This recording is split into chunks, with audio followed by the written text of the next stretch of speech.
शौकत साहब का पहला बेटा पैदा हुआ तो बीवी ने शौहर से कहा, बच्चे को दीनी उलूम पढ़ाते हैं, मेरा शौक है बच्चा हाफिज आलिम बने। शौहर ने बीवी से कहा, हाफिज आलिम बनाकर इसे भूखा मारना है, मैं इसे बड़ा अफसर बनाऊंगा ताकि दुनिया का कामयाब इंसान बन सके। दूसरा बेटा पैदा हुआ तो बीवी ने फिर कहा, इसको तो मेरे शौक पर हाफिज बना लो, लेकिन इस बार भी बीवी की ना मानी गई। तीसरा बेटा पैदा हुआ तो बीवी ने बहुत मिन्नत समझत की कि दोनों बच्चे आपकी मर्जी के मुताबिक दुनियावी तालीम हासिल कर रहे हैं, इस बेटे को मेरी मर्जी पर हाफिज बनने दो। शौकत साहब ने बीवी के कहने पर आखिरकार छोटे बेटे को मदरसे में दाखिल करवा दिया। आखिर वक्त का पहिया घूमता रहा। बड़े दोनों बच्चे तालीम हासिल करने के बाद आला सरकारी ओहदों पर फाइज हो गए।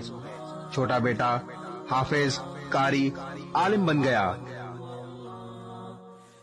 एक दिन शौकत साहब ने फखरिया अंदाज में बीवी से कहा, बड़े दोनों बच्चे आला सरकारी ओहदों पर फाइज हैं, अच्छा कमा रहे हैं।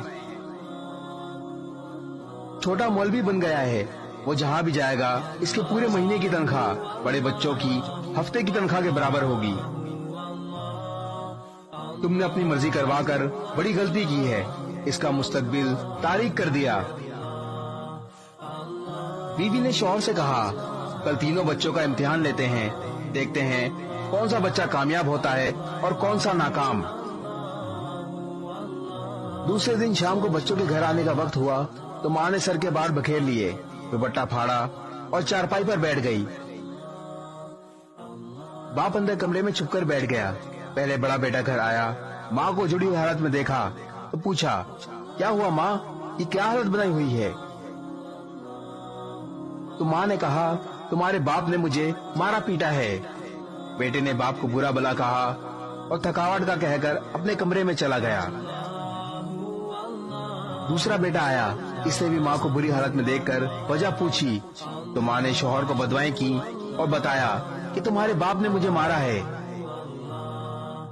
दूसरा बेटा जो तबीयत का तीखा था, कहा, घर आने दो बुड्ढे को, पता लगाता हूँ। बाप सब कुछ सुनता और देखता रहा और खून के आंसू रोता रहा। इसी असना में छोटा बेटा घर आया। बेटे ने माँ को इस हालत में देखा तो एक दुख का झटका लगा और भागकर माँ के पास आकर कदमों में बैठ गया। माँ ने वही झूठी गढ़ी हुई कहानी सुनाई तो बेटे ने माँ का हाथ पकड़कर समझाया, अम्मी जान, अब्बू आपके सब कुछ हैं। बाप से भी ज्यादा हकूक शौहर के हैं। अगर अब्बू ने आपको कुछ कह दिया तो क्या हो गया? आपने अब्बू को कुछ कहा होगा तभी तो ये नौबत पेश आई होगी। कुछ भी नहीं हुआ अम्मी जान, दुख मत करें, अब्बू आपके सरताज हैं, सब कुछ हैं।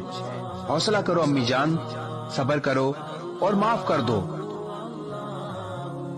बाप सब कुछ सुन रहा था, बर्दाश्त ना हुआ तो भाग कर आया और अपने इसी बेटे के गले लगकर फूट फूट कर रोने लगा।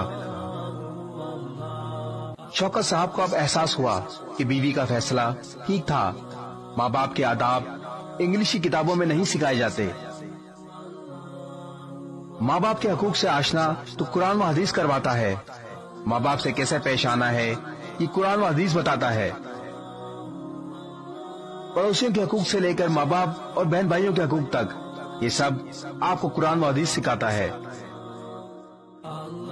दीन इस्लाम पढ़ें, समझें और अमल करें, दुनिया और आखिरत दोनों आसान हो जाएंगी। इस वीडियो को शेयर जरूर करें, हो सकता है आपके एक शेयर से ये बात किसी के दिल में उतर जाए।